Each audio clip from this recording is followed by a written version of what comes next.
Welcome back to the Ogden Farmers Library's audio series Time Capsules, where we record the memories of residents of the Ogden and Spencerport area. My name is Patrick Montanaro. I am the library assistant at the Ogden Farmers Library, and I am joined by Caitlin Crilly. I'm the Teen Services and Genealogy Librarian at the Ogden Farmers Library. And today we have the honor of interviewing a very special, prominent neighbor down the hallway from the library. Yeah. And if you could introduce yourself for us and tell us a little bit of who you are. Of who I am. My name is Gay Lenhard. I live in Ogden, in the village, as a matter of fact.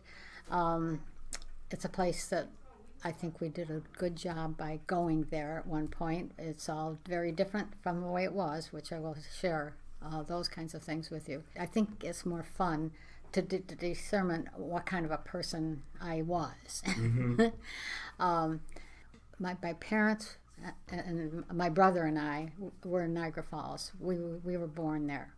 So it was always a big hit with other people. We were there till I was probably 6 years old. Yeah. And my brother Pat was 4 years old. Well, my father thought he was a big star, and he sang and done things. Also had a group of people that he sang with. That's a way to make friends with beautiful women. Everybody loves an artist, right? Yeah.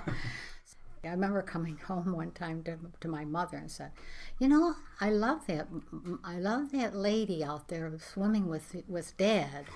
And she didn't know this, you know.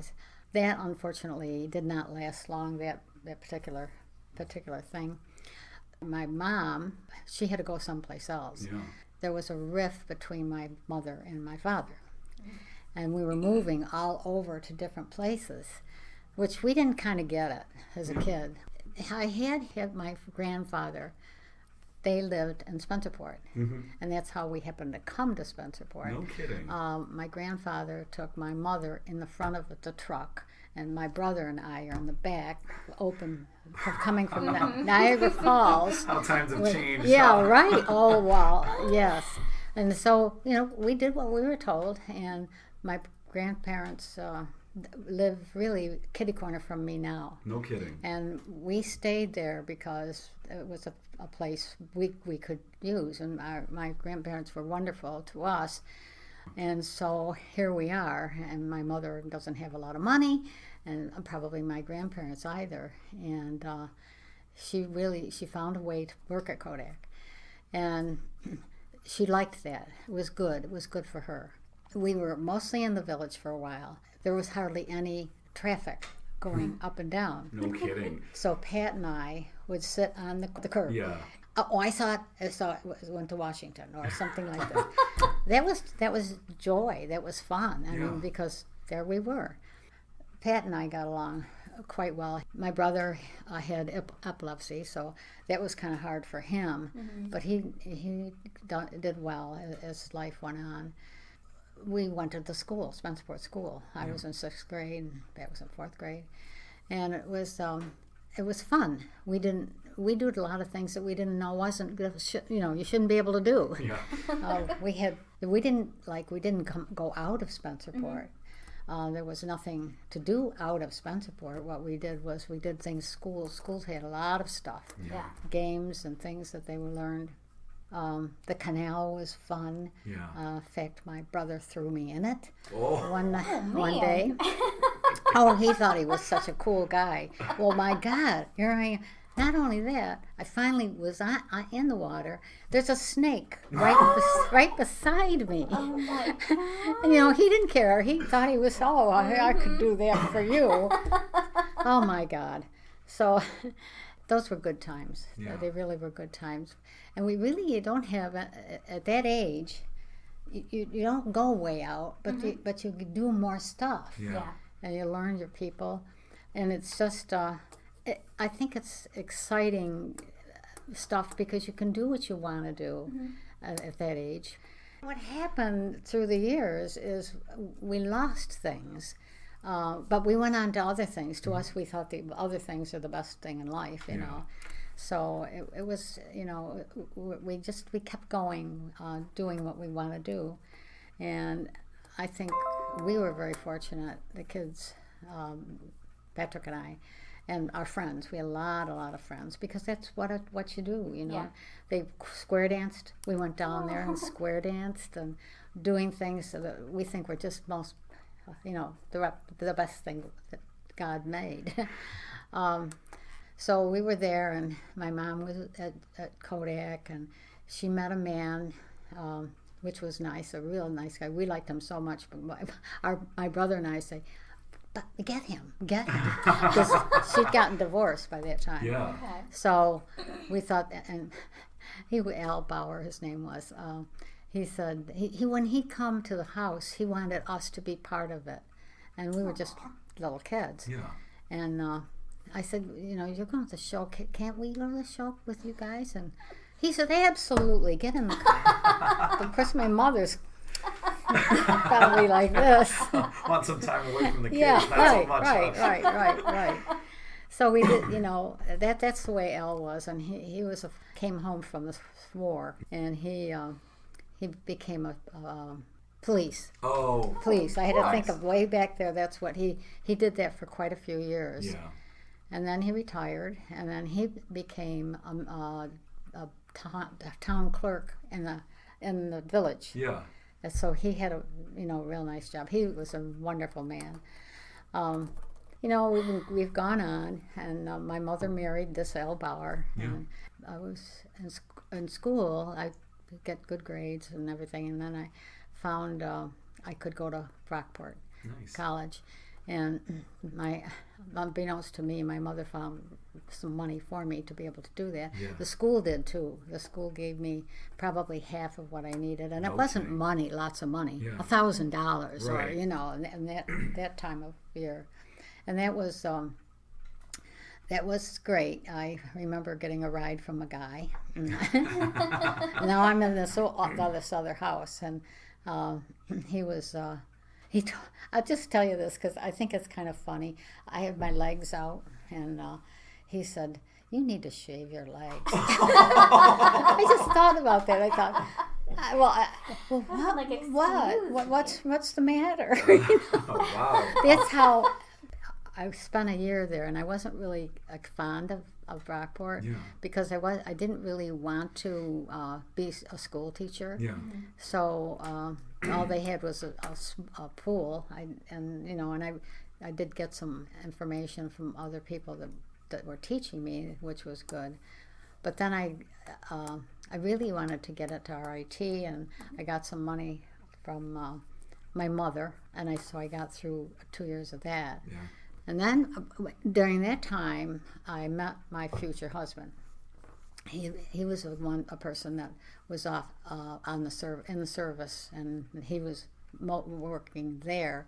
Yeah. He's artistic, very artistic. I met him, and I liked him a lot. He was and you know what we did? We danced. There was a room that they would have dancing, and all of us people went out there and danced. Which I had not seen. You know, it's just a big room, and that was fun, and that's how you met people, and we did a lot of things at RIT, but now this is the catch. He wanted me to marry him, and I said, well, I really can't accept that. It's right here by now, because he came off of working with the Army, and he felt that we could. He loved me. I knew that, and I loved him. I think, I wasn't ready. I was 21, and so I said, I love you. I'm just not ready for this. And he said, okay, all right. And so I said, I'm going to go out where my dad is in Las Vegas, and I want to spend some time with him. So that's what I did. And when I left, I had some kind of a thing where we could listen to each other on a disc. I don't remember what it was. And he'd call me once in a while and began a calling me less and less, and I still didn't think too much about it. But I had a job there in a hospital, and I really wanted to be. I wanted to be by my dad, and he was a very interesting man himself, and I enjoyed to see what we were horse riding one night. He was in a group in a nightclub, and the guys and one woman, one of his 3 huge, beautiful women, was sing. Am I saying the wrong thing? No. Not at all. So, my dad was musical inclined. He had a bass, and he was very, very good. But I tagged along. I was alone, and I tagged along. It was, I'm with all these big hot shots, and then they go use the horse thing after they're done with their job. So it was like 2 or 3 in the morning. Yeah. So we all went out, and I don't think I ever had done this before. I got thrown by the horse. Oh my God. And I was going on, all of a sudden it went wacko, and oh my gosh, what do I do? And I'm screaming, and these guys and my dad and the woman, they can't catch up with me. Oh no! And I'm trying to stay on. So finally, what happened was I fell off. And so they took me to the doctor and everything, and it wasn't horrible, but it was definitely difficult. So that went well. Those were the kind of things.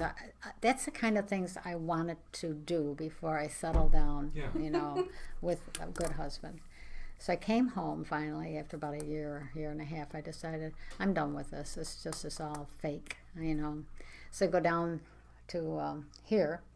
So I said, I'm going to call Don. He's back. He was with Kodak. Yeah. And so I called him and I said, would you like to go to dinner? This is now about a year later.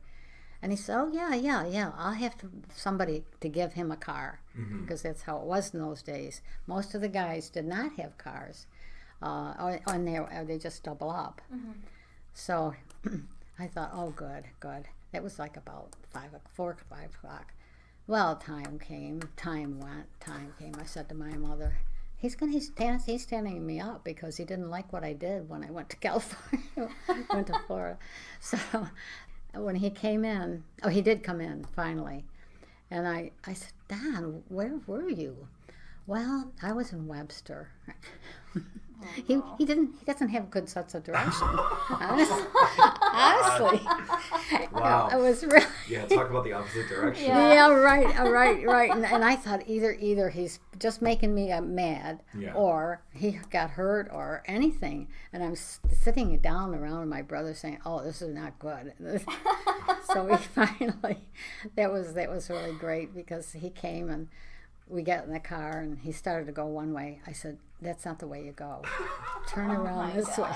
You know how big this is. It's not big at all. Oh, man. And honestly, that's one thing he has and still has, that problem. He'll say, you sure you're going in the right way? I said, yeah, I know I'm going the right way. So we had, we have a lot of fun. He's a wonderful man. He's has Parkinson's.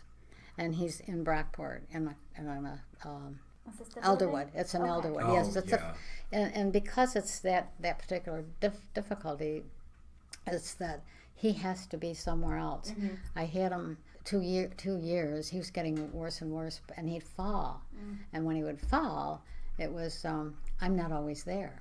Mm. And the last time I caught him, I came in the house, and I hollered, and I didn't hear anything, and I went into the bedroom, and he was on the floor, and couldn't get up. And I said, I did a lot of that, and I said, this can't stand. Like, we can't keep doing this. Mm-hmm. And he was very good about it, and he's a wonderful man. And so he's in Brockport, and this is like the end of this story. It's a good place for them, if you ever hear about it. They had to stop us coming out there when all the pandemic thing occurred. Mm-hmm. So that was kind of difficult. because all we could do is come and, if he can, get behind a window, and we're trying to talk to him through the window, and we only had 20 minutes. And so, but it, it worked out, and finally, and they were good. They were trying really hard to make it better, better, better. So now, for Don and me too, it's good because they have everybody in. There's 3 floors of these people. They was tough.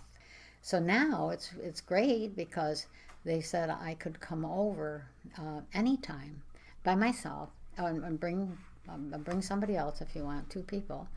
Go over there and sit with your husband, and he's feeling so much better about it because he's also with another person with a drape between them, and he's very intelligent, and he. But the problem is, I can't hear him. It's difficult, to get in and out. But that's, it's what we have to live with. Yeah. It's been good in that respect. I was going to ask you, so after this, what's next? Are you going back to Vegas or? No, he died. He died. He was married to 3 or 4 women during the time. At once? We don't know. He was a woman catcher. He was a good-looking man, and those were the days. I'll tell you, we had things are different in different areas. In the village, it's a true village. Is it different? Yes, it's extremely different. From what I was young, you always think it's going to be the same, and it's not the same. But you better enjoy it, Definitely. all of that, because they're the people. I think we have a good group of people in this community. Definitely. They're very people try to find ways to help other people, and I think that's excellent.